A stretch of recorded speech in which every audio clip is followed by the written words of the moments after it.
आइए हम लोग डिफ्लेशन, मुद्रा अपस्फीति के कारण पढ़ रहे थे और हम लोग पढ़े कि जो मुद्रास्फीति का कारण होता है, रीजन काजेज, उसका ठीक उल्टा है ये, सेम टू सेम। तो जब तक मुद्रास्फीति वाला याद नहीं होगा, अपस्फीति एक ही से दोनों काम हो जाएगा। तो आइए देखिए, इसमें हम लोग कल 7-8 कारण पढ़ लिए थे, 9वां कारण आज पढ़ते हैं मुद्रा अपस्फीति के। उद्योगों में समृद्धि दिया है, आप ही बताइए, उद्योगों में समृद्धि मतलब ग्रोथ ऑफ इंडस्ट्रीज।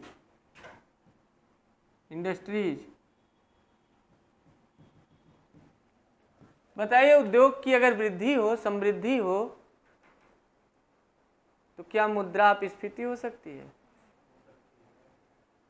सीधा सा दिमाग जाना चाहिए। हम आपको बताए थे, मुद्रा की मात्रा घट जाए, ये घट जाए, या फिर उत्पादन क्या हो, बढ़ जाए।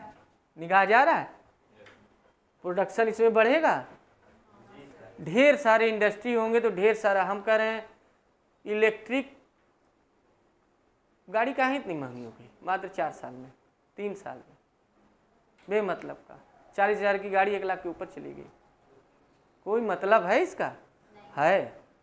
हमारे यहाँ उतने इंडस्ट्री टेक्नोलॉजी तेज़ी से डेवलप ही नहीं हुए।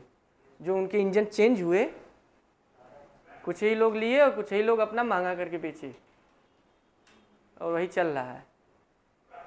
कुछ बदला नहीं उसमें, टेक्नोलॉजी बदली बस। BS6 मानक चल गया इंजन, बस, और कुछ नहीं बदला। वही पहिया, वही टायर, वही ट्यूब, वही गाड़ी है। 40,000 वाली गाड़ी सीधे 1 लाख का मतलब। सीधा सीधा कुछ न कुछ इस पे इफेक्ट है। पूरा तो शोषण उपभोक्ता का ही हो रहा है, कंज्यूमर का ही, जो खरीदने वाले हैं। 40,000 में भी बेच सकते थे वो,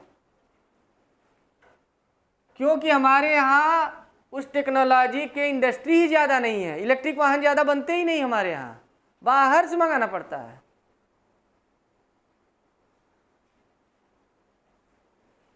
अहमदाबाद से मुंबई के ट्रैक के लिए जापान से लोग आए, इंजीनियर, तो ट्रैक तैयार कर रहे हैं हाई स्पीड ट्रेन के लिए। पता है कि नहीं? अपनी मशीनें भी लेके आए जापान के लोग। और ये बुलेट ट्रेन अभी खरीदे नहीं तो 2 ठो गिफ्ट कर दिया जापान। पता है कि नहीं? जापान 2 बुलेट ट्रेन गिफ्ट कर दिया है, क्योंकि उसके यहाँ कबाड़ हो गया है सब। 1965 से ही चला रहा है बुलेट ट्रेन, अब मैगलेव चला रहा है, सब कबाड़ हो गई है, ले जाओ। भारत वाले दर्शन तक नहीं कर पाए अभी तक, इतनी टेक्नोलॉजी में आ गए हम लोग। बुलेट ट्रेन का वहाँ तो कबाड़, मैगलेव चल रही है अब तो बुलेट ट्रेन को। तो 2 ठो तो गिफ्ट किया है अभी कुछ ही दिन हुआ जापान। आइए देखिए, उद्योगों, लेकिन गिफ्ट तो कर दिया ट्रेनवा, पहले ट्रैकवा बनवा लें लोग, तब न ले आके चलवाएंगे। किस सन में गिफ्ट किया सर? अभी कुछ ही दिन हुआ है, 1 हफ्ता हुआ है। आइए, उद्योगों में समृद्धि। उद्योग अगर ज़्यादा होंगे तो उत्पादन ज़्यादा होगा। समृद्धि का मतलब मुनाफा ज़्यादा कमा रहे हैं इंडस्ट्री, तो मुनाफा जब ज़्यादा कमा रहे हैं तो इसका मतलब यानी अमीर है उद्योग, मुनाफा ज़्यादा कमा रहे हैं तो ये और प्रोडक्शन करेंगे कमाने के चक्कर में, उत्पादन बढ़ेगा। उत्पादन जब बढ़ेगा तो कीमत नहीं बढ़ेगी। पेन आपकी जो 2-3 रुपये 4 रुपये गोल्डेक्स डेल्टा फेल्टा जो पेन खरीद, आज भी पैकेट का लीजिए तो 12 रुपये में 5 ठो मिल जाता है। 18 रुपये पैकेट है, वो अलग अलग रेट है, लेकिन है कि नहीं सस्ता आज के रेट में, जहाँ की समोसा हर 6 महीने पे 1 रुपये महंगा हो जा रहा है। 9 रुपये समोसा हो गया तो। लेकिन पेन वहीं रुका हुआ है। क्यों? उत्पादन बढ़ा है, टेक्नोलॉजी है हमारे पास, इसलिए नहीं महंगा हुआ। समझ पा रहे हैं? तो उद्योग अगर ज़्यादा रहता है तो उत्पादन बढ़ता है, तो मुद्रा अपस्फीति ही रहती है, यानी वस्तु की कीमत नहीं बढ़ती है, घटती है। और हम आपको बार बार बता रहे हैं कि इलेक्ट्रॉनिक की जितनी वस्तुएं हैं, एकदम गांठ बांध लीजिए। उस सस्ती ही पर डे हो रही है, महंगी नहीं हो रही है। देखने में लग रहा है कि 8,000 की है, लेकिन उस जमाने के हिसाब से देखिए तो 1,000 की है वो। 2003, 4, 5 में 14 इंच की जो टीवी हुआ करती थी रंगीन, वो 14-15 हजार की मिलती थी। आज उससे बड़ी एलईडी मिल रही है और उतने से कम में भी मिल रही है, 14,000 में भी नहीं। उस समय के 14,000 का मतलब आज का 1 लाख। तो क्या 1 लाख की मिल रही है? टेक्नोलॉजी सस्ती है। आइए देखिए,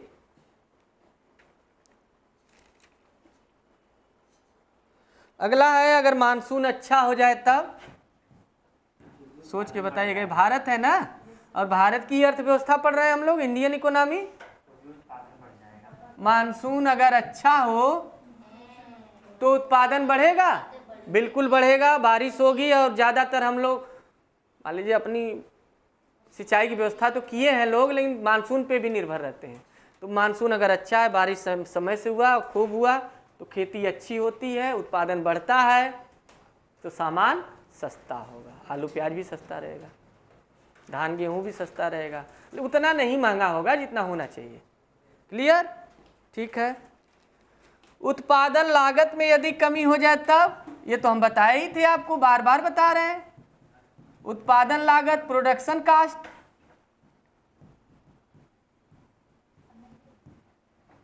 डिक्रीज इन प्रोडक्शन कास्ट, उत्पादन लागत घट जाए।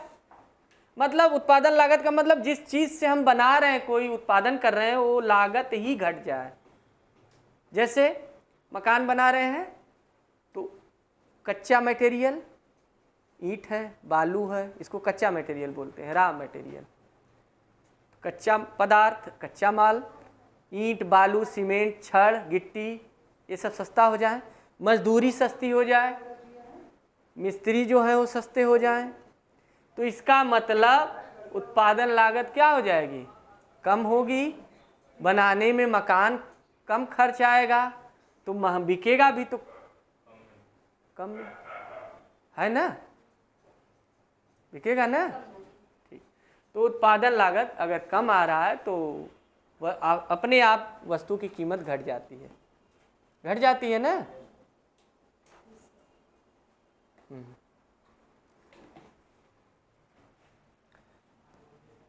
अब अगला हेडिंग है हम लोगों का मुद्रा अपस्फीति का प्रभाव, इफेक्ट ऑफ मुद्रा अपस्फीति का प्रभाव। क्या प्रभाव पड़ता है? कारण हो गया, क्या क्या कारण है कि मुद्रा अपस्फीति आई, दाम घटा। मुद्रा अपस्फीति समझ पा रहे हैं ना? वस्तु की कीमत लगातार घट रही है। हाँ, effect of deflation, effect of deflation. आइए देखिए, सोच के बताइएगा। मुद्रा अपस्फीति होगी यानी वस्तु की कीमत घटेगी, अगर क्या क्या प्रभाव पड़ेगा सोच के बताइएगा। रोजगार पे क्या प्रभाव पड़ेगा, सोच के बताइएगा आप लोग।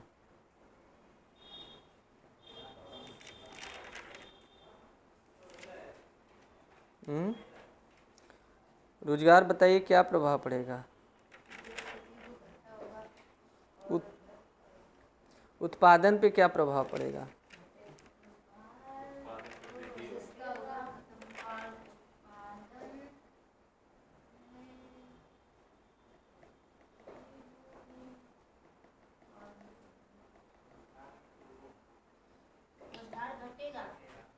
और उत्पादन नहीं, वृद्धि हुई थी इसीलिए तो सस्ता था, लेकिन जब अपस्फीति हो चुकी है ना तो लोग परेशान हो चुके हैं। बहुत दिनों तक है सस्ता, जब बहुत दिन तक सस्ता है ना, अच्छा तो अब कमी हो। हाँ, ये लोग उत्पादन नहीं करना चाहेंगे, ज़्यादा मुनाफा कम मिल रहा है, सस्ता बिक जा रहा है, तो मुनाफा नहीं हो रहा है तो उत्पादन ये लोग कम करेंगे, घटाएंगे, क्योंकि उत्पादन घटेगा तो अपने आप दाम बढ़ेगा। तो उत्पादन, इसका प्रभाव हम लोग पढ़ रहे हैं। क्या पढ़ रहे हैं? मुद्रास्फीति में इसका प्रभाव ये आता है कि उत्पादन घटने लगता है। क्या होता है? घटने लगता है। Decrease of production. और ये है रोजगार भी घटेगा। देखिए, उत्पादन बनाने वाले लोग ही बनाएंगे, जब उत्पादन ही नहीं है तो रोजगार भी घटे। इसीलिए कहा जाता है ना कि मुद्रास्फीति ठीक है, उसका प्रभाव क्या होता है? भले दाम बढ़ता है लेकिन उत्पादन भी बढ़ता रहता है और रोजगार भी बढ़ता रहता है। हमेशा इन्फ्लेशन में यही कहा जाता है कि ठीक है, इसीलिए बार बार कहते हैं लोग, अभी आगे हम पढ़ाएंगे इन्फ्लेशन ठीक है कि डिफ्लेशन सही है, तो हम बताएंगे कि आपको लग भले रहा है कि सस्ता रहता सब तो मजा आ जाता है, नहीं तो हर एक चीज का फिर कीमत भी तो आप भी बड़ा परेशान हो जाते। 4 रुपए किलो चावल होता, का पैसा मिलता, और वो बेचते पिज्जा 100 रुपए का। आप ही का चावल खरीद के आप ही के मैदे से पिज्जा बना के 100 रुपए का बेचते। आप ही का आलू लेके चिप्स बना के पैकेट में 250 रुपए किलो पैकेट में बेचते हैं हल्दीराम, है ना? 20 रुपए का 50 ग्राम देते हैं, 400 रुपए किलो बेचते हैं। तो आइए देखिए, रोज उत्पादन क्या है इस समय घटेगा। उत्पादन घटेगा तो रोजगार भी घटेगा, क्योंकि बनाने वाले ही बनाएंगे ना। तो जब बनाना ही नहीं है तो व्यक्ति को हटाना पड़ेगा, यानी काम नहीं करना है, रोजगार घटेगा, बेरोजगारी बढ़ेगी। ठीक है, अगला देखिए इसका प्रभाव क्या पड़ता है, आप ही बताइए। उपभोक्ता को लाभ होगा कि हानि?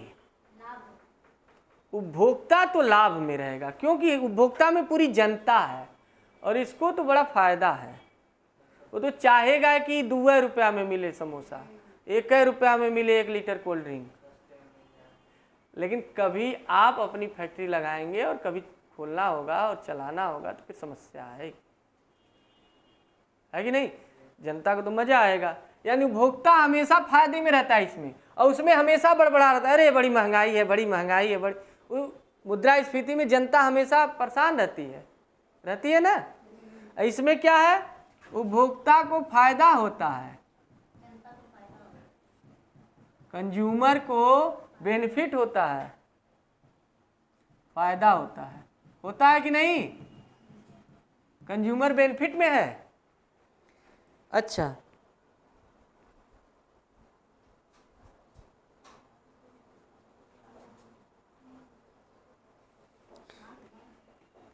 ये बताइए, कृषि की हानि होगी कि फायदा कृषि को?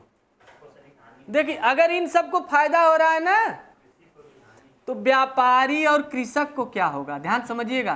ठीक उल्टा उसमें हम पढ़े थे ना कि उसमें मुनाफा खूब मिल रहा है तो व्यापारी और बेच रहा है। इसमें हाँ, आपको अभी हम समझा देते हैं, ऐसे समझिए कि व्यापारी है, ले आया 100 रुपए का खरीद के चीनी रहने दीजिए, नहीं तो शुगर ना हो जाए। आप लोग पढ़ाते पढ़ाते कुछ और बता देते हैं,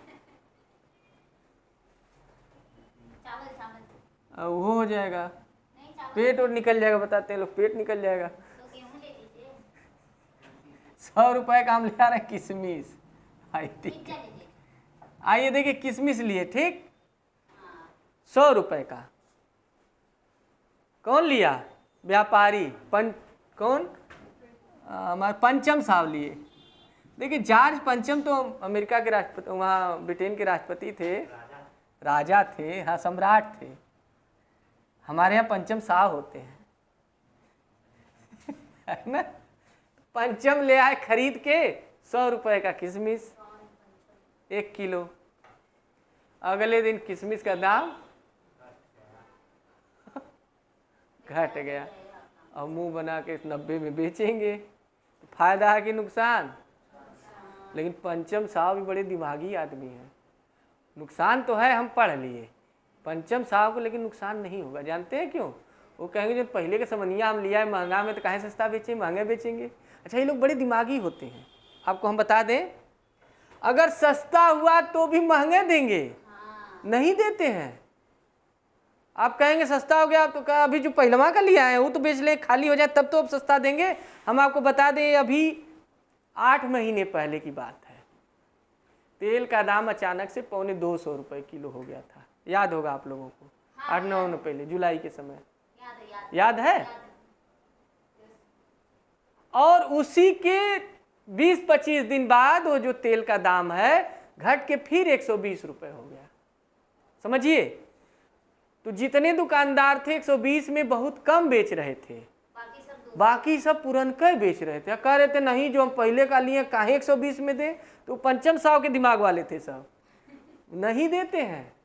लेकिन आपको हम बता दें जब मुद्रास्फीति होती है तब, आइए देखिए, जैसे मान लीजिए 100 रुपए का किशमिश खरीद के ले आए, स्फीति वाली की बात करें, कीमत बढ़ गई, 100 रुपए की किशमिश खरीद के ले आए और किशमिश का उनको 100 रुपए का ले आए 110 में बेचेंगे, 10 रुपया मुनाफा कमाएंगे, समझिए। लेकिन अगर किशमिश का रेट, थोक रेट जो 100 में लाए थे, अचानक बढ़ जाए 120 रुपये हो जाए, कितना हो जाए, तो आपको बता दें ये 110 में नहीं देंगे आपको, ये नहीं कहेंगे पुरनका दे रहे हैं, वो तुरंत 130 में देंगे, कहेंगे दाम बढ़ गया किशमिश का।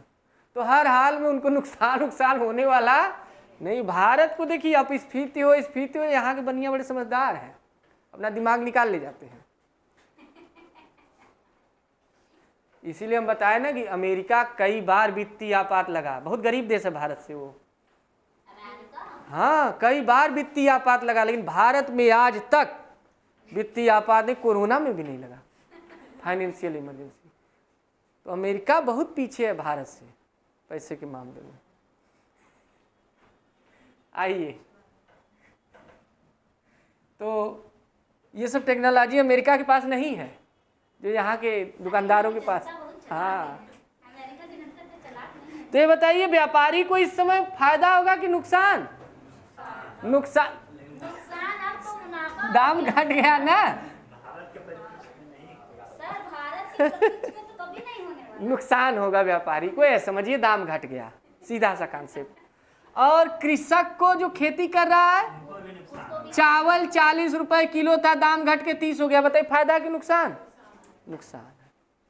तो स्फीति में चाहे कृषक हो, खेती करने वाले किसान, या फिर उद्योगपति हो या व्यापारी हो, सबको फायदा होता है। लेकिन जनता को स्फीति वाले में फायदा, जनता को क्या था? नुकसान था, उल्टा था उसमें। यहाँ इसका उल्टा है, यानी व्यापारी को नुकसान, कृषक को नुकसान, लेकिन जनता को ये तो कहेगा कि 3 रुपया मिल जाए, कुछ सामान बढ़िया है ना। बेचारे किसान नहीं बोल पाते।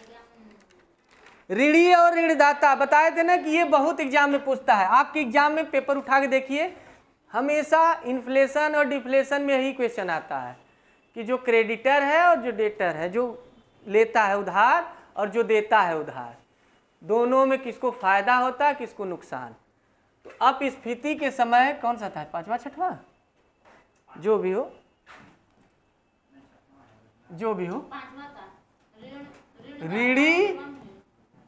ऋणी एवं ऋणदाता। ध्यान समझिएगा को क्या होगा, यानी एक क्रेडिटर और एक उधार देने वाला, बारो और एक उधार लेने वाला। एक क्रेडिटर है और एक डेटर है, उधार लेने वाला है। बारो मतलब उधार लेना। हाँ, आइए समझिए, यह समझिएगा। इस समय मुद्रास्फीति हो गई है। जो उधार दिया था, मान लेते हैं 100 रुपए दिया था, और जब दिया था तो प्याज की कीमत 10 रुपए किलो थी। ध्यान से देखिएगा, 100 रुपए उधार दिया था, ये ऋणदाता हो गया। ए ने बी को 100 रुपए दिया, तो जो दिया वो क्या हो गया, ऋणदाता, और जो लिया वो कर्जेदार यानी ऋणी हो गया ना। जब लिया था तब वस्तु की कीमत सस्ती नहीं थी। ध्यान से देखिए, 10 रुपए किलो, 10 रुपए में 1 किलो प्याज मिल रहा था। आज स्थिति यह है कि 8 रुपए में 1 किलो प्याज मिल रहा है। वस्तु क्या हो गई, सस्ती। ये इन्फ्लेशन हो गया ना, रेडिफ्लेशन बताए थे ना, सस्ती हो गई ना। तो आप बताइए, ध्यान से देखिएगा, यानी ये जो 8 रुपये 100 रुपये लिया था ये, अब अगर लौटाएगा ये तो ऋणी को फायदा होगा कि नुकसान? तो 100 रुपया लिया है, अब लौटा रहा है, तो ऋणदाता को फायदा होगा। कैसे? देखिए समझिए, जब ये दिया था तो 100 रुपये दिया था तो 10 रुपये किलो प्याज था तो 10 किलो प्याज खरीद पाता। आज इसका पैसा वापस मिल गया है 100 रुपये, 100 रुपये वापस मिल गया, ब्याज भी जो दिया होगा वो भी मिलेगा। तो 100 रुपये जब वापस मिला तो आज इसी 100 रुपये से कितना प्याज खरीदेगा? 80 रुपये में तो ही 10 किलो हो जाएगा इसका, और 12.5 किलो खरीद लेगा आराम से। कितना? 12.5 किलो प्याज, यानी इसको मुनाफा है, फायदा हुआ ना। तो जब भी अपस्फीति होती है ऋणदाता को क्या होता है? फायदा। यानी इस समय अगर उसको पैसा मिल रहा है तो फायदा है, अगर कोई वापस लौटा रहा है उसका कर्जेदार, इसको क्या है? नुकसान। इसीलिए जब अपस्फीति होती है ना तो जनरली ये कर्जा लौटाना नहीं चाहते हैं लोग, क्योंकि घाटा हो रहा होता है। हमारा जो मुद्रा है, बताए थे ना कि वस्तु जब सस्ती रहती है तो रुपए की कीमत बढ़ जाती है। 8 रुपए में 1 किलो मिल रहा है, अब तो 100 रुपए की कीमत अब ज़्यादा है। 12.5 किलो ये प्याज खरीद लेगा 100 रुपए में, तो ये मुनाफे में है जो कर्जा दिया था। यानी हम कह क्या रहे हैं, फिर से समझिए, जब अपस्फीति रहती है मुद्रा की तो ऋणदाता को फायदा होता है कि नुकसान? तो देखिए, अपस्फीति मतलब जब वो दिया था तब तो दाम नहीं घटा था, आज घट गया है, तो जो पैसा दिया था आज वो पैसा मिलेगा, तो मिलेगा तो उस पैसे से ज़्यादा सामान खरीद लेगा ना, क्योंकि सामान तो सस्ता है, तो उसको फायदा है ना। वो तो मनाएगा कि मिल ही जाता तो बढ़िया रहता, इस समय हम ज़्यादा सामान खरीद लेते। लेकिन स्फीति के समय में क्या था, बताए थे ना कि उसको नुकसान हो रहा था, क्योंकि पैसा मिलेगा जरूर, दाम बढ़ा है, उतना खरीद नहीं पाएगा। प्याज क्या है उस समय? 15 रुपये किलो है, तो उसको तो नुकसान हो रहा है। तो वही हाल है, ऋणदाता को फायदा होगा और इसको लॉस होगा। स्फीति जब रहे अगर तब मतलब कि कोई ऋण लेने जाए तब उसको फायदा रहे। ऋण लेने देने से स्फीति से कोई मतलब नहीं है, जब लौटाने जा रहे हैं तब का मतलब है। लिए तो ठीक, उसके हिसाब से आज गिनेंगे ना कि स्फीति है कि अपस्फीति। 3 साल बाद, 2 साल बाद, भाई दाम बढ़ा कि घटा। तो जब लिए थे उस समय तो कुछ नहीं है, अभी तो सामान्य है। अब 2 साल बाद पता चलेगा कि वस्तु की कीमत बढ़ी कि घटी। जब आप लौटाने जा रहे हैं तब देखा जाएगा कि मुनाफा होगा कि नुकसान। ठीक है, तो ऋणदाता को इस समय फायदा है, ऋणी को नुकसान। सरकार को क्या होगा इस समय? अपस्फीति में क्या होगा सरकार को? क्या होगा? हेडिंग तो पड़ा, हानि, लॉस होगा। सरकार इज इन लॉस, सरकार लॉस में है, गवर्नमेंट। यानी क्या इसको लॉस है? आपको बता दें, जब लोगों के पास पैसा कम है, वस्तु की कीमत घटी है, ध्यान रखिएगा। और हम बताए थे अपस्फीति कब होती? जब मुद्रा कम रहती। सरकार के पास टैक्स भी कम जाता है ना, और उत्पादन भी घट जाता है, रोजगार भी घट जाता है। तो लोग कमाएंगे नहीं, उत्पादन करेंगे नहीं, तो वही सब तो जीएसटी वीएसटी जुड़ के जाएगा सरकार के पास, तो घट गया ना, तो सरकार को हानि है। रोजगार पर क्या प्रभाव बता तो दिए कि वस्तु की कीमत जब कम होती है तो लोग को मुनाफा कम होता है, तो लोग उत्पादन नहीं करना चाहते, है ना। ठीक है, तो रोजगार घटेगा ही। बैंकिंग एवं बीमा कंपनी आई है। हाँ, हम बताए थे एक समय, याद करिए, बैंकिंग और बीमा कंपनी पर क्या प्रभाव पड़ेगा। ये बैंकिंग यही व्यापारिक बैंक जैसे एसबीआई, यूको, यूनियन, हाँ, बैंकिंग एवं बीमा कंपनी एलआईसी वगैरह, इस पर क्या प्रभाव पड़ेगा? किसका प्रभाव? अपस्फीति का क्या प्रभाव पड़ेगा? तो आपको हम बताए थे, ध्यान करिए, स्फीति में बताए थे कि सबके पास खूब पैसा आ जाता है तो लोग पैसा बैंक में जमा करते, बैंक खूब फलता फूलता है। देखिए इस समय जगह जगह बैंक खुल गया है, 3-3 किलो 2-2 किलोमीटर पे गांव के खुल गया है। हाँ, तो अब स्फीति में क्या होता है कि हमारे पास जब पैसा कम है, ध्यान सुनिएगा, तो बैंक में जमा भी तो कम करेंगे। तो बैंक अपना जहाँ खोला शाखा देखेगा इनकम नहीं हो रहा है तो अपना बोरिया बिस्तर समेटेगा। तो बैंकिंग और बीमा कंपनी कम होने लगते हैं, घटने लगते हैं, जो उनके शाखाएं हैं कम होने लगती हैं, क्योंकि कोई पैसा नहीं जमा ज़्यादा लोग करेंगे तो हम देंगे किसको? उसी का तो व्यापार करना है। जो वर्कर रखेंगे, जो कर्मचारी हैं, जो क्लर्क हैं, सबको तो सैलरी देना होगा, तो कहाँ से देंगे? तो इसलिए इस समय बीमा कंपनी हो या बैंकिंग हो, अपस्फीति के समय इसका विस्तार नहीं होता है, घट जाता है ना। विदेशी व्यापार, हाँ ये काम का है, ध्यान से देखिएगा। विदेशी व्यापार पे क्या प्रभाव पड़ेगा, ध्यान से देखिएगा। अगला हम बताए थे कि हमारा देश है और दूसरा देश है। हमारे देश में 40 रुपये किलो चीनी है, किसे है? 40 रुपये किलो। यही चीनी अब घट गई, 30 रुपये किलो हो गई। तो ये सब खरीद के ले जाना चाहेंगे कि नहीं? तो निर्यात बढ़ेगा कि नहीं? बढ़ेगा। तो आप स्फीति में क्या होता है, सोच के बताइएगा। निर्यात बढ़ेगा हमेशा। निर्यात क्या होगा? बढ़ेगा, क्योंकि इनको सस्ता मिलेगा ना। वो ऐसे बताएंगे, अरे भारत में तो 30 रुपया किलो चीनी है, मार सब दौड़ पड़ेंगे बोरा बोरा लेके। जैसे आप ही को पता चल जाए कि उस गांव में 20 रुपया किलो मिल रहा है दाल, तो नहीं दौड़ पड़ेंगे। उनको हाँ उसी रेट में ले जाने ले आने में टैक्स वगैरह जो है एक्स्ट्रा बढ़ जाता है, बस वही है।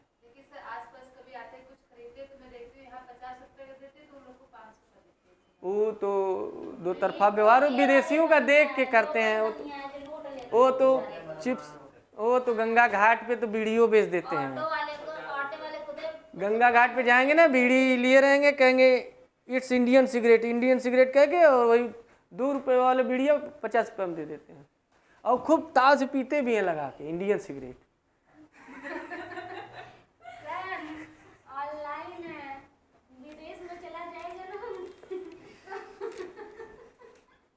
मंदी आई है, मंदी अब ये खत्म हो गया, प्रभाव हम पढ़ लिए, खत्म, प्रभाव खत्म। आइए मंदी पढ़ते हैं, रिसेशन।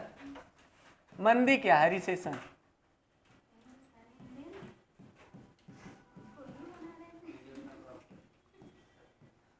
हाँ बनाते ही है, उसमें क्या मंदी आई? देखिए सीधा ऐसे ऑटो जाता है, विदेशी आते हैं तो इसे घुमा के पूरा ले जाएंगे, कहेंगे 500 रुपया हो गया। आइए देखिए मंदी क्या है। हम बताए थे, ग्राफ याद आ रहा है आप लोगों को? भगवान करे न आए तो फिर दोबारा पढ़ेंगे तो दोबारा फीस में याद आ गया। तब यहाँ मंदी लिखे थे, ठीक है। ये स्फीति था, ये डिसइन्फ्लेशन, इन्फ्लेशन, डिफ्लेशन, वही अपस्फीति, और रीफ्लेशन, ये मंदी। जब सामान्य कीमत स्तर से, है ना, याद आ रहा है ये वाली लाइन? Common cast level. सामान्य कीमत स्तर से जब वस्तु की कीमत डिक्रीज होती है लगातार, यानी घटती जाती है, और उस अवस्था में पहुंच जाती है, इतना घट जाता है कि रोजगार और उत्पादन लगभग ठप हो जाता है। क्या ठप हो जाता है? रोजगार यानी एम्प्लॉयमेंट, और उत्पादन यानी प्रोडक्शन, दोनों क्या हो गया? ठप यानी क्लोज।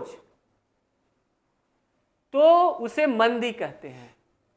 तो मंदी वह अवस्था है जब वस्तु की कीमत इतनी घट जाती है कि रोजगार और उत्पादन लगभग ठप हो जाते हैं, बंद हो जाता है, तो वह अवस्था क्या कहलाती है? मंदी। और हम आपको बताए थे 1930 में जो वैश्विक मंदी हुई थी, उसी समय कीन्स ने अपना जो सिद्धांत दिया था, उसी सिद्धांत को फॉलो करके दुनिया आगे बढ़ी और इस मंदी से उभरी। इसीलिए कीन्स को बहुत बड़ा अर्थशास्त्री कहा जाता है और एक थियरी दिए थे, सिद्धांत, है ना। तो आप लोग भी देखा करिए, कोई समस्या आए तो तुरंत को सिद्धांत दिया करिए। हाँ ठीक है, तो मंदी आया समझ में? एक लाइन का परिभाषा है, production and employment is close, लगभग क्लोज। एकदम बंद कर देंगे तो फिर तो क्या खाएंगे। अप्रॉक्सीमेट कर देंगे। आइए देखिए, सर खत्म हो गया, आप क्या पढ़ाएंगे? अब आइए मुद्रास्फीति को दूर करने का उपाय भी पढ़ लें। रहने दें, बहुत ज्यादा हो गया समय। ये बताइए मुद्रास्फीति को पढ़ाएंगे नहीं, मुद्रास्फीति को दूर करने के जो उपाय हैं, क्या उपाय है? मतलब दाम जो घटा है वो बढ़ाया जाए, इसके लिए क्या किया जाए? हमारे पास पैसा भेजा जाए, मुद्रा की मात्रा बढ़ाई जाए। तो वही उल्टा काम करेगा आरबीआई। क्या करेगा? जो फिर प्रतिभूति जो लिया था वापस लेगा, आपको पैसा देगा। वही सब उल्टा पुल्टा काम शुरू करेगा। और आपको हम बता दें, सही तरीका तो यह है कि उत्पादन बढ़ाते रहिए और लगभग मुद्रा भी बढ़ाते रहिए। लेकिन सरकार खाली आपको देखेंगे कि पूरा खेल मुद्रा का करती है, मनी का। वही बढ़ाएगी, वही घटाएगी, आरबीआई से कहेगी ये करो वो करो, है ना। प्रोडक्शन ये लोग जल्दी नहीं बढ़ाते हैं, कोशिश यही रहती है। मुद्रा इन्फ्लेशन में आप देखेंगे, मुद्रास्फीति में हर बार यही रहता है, मुद्रा पर ही कंट्रोल करते हैं लोग, प्रोडक्शन पे नहीं, है ना। ठीक है, बाकी अगले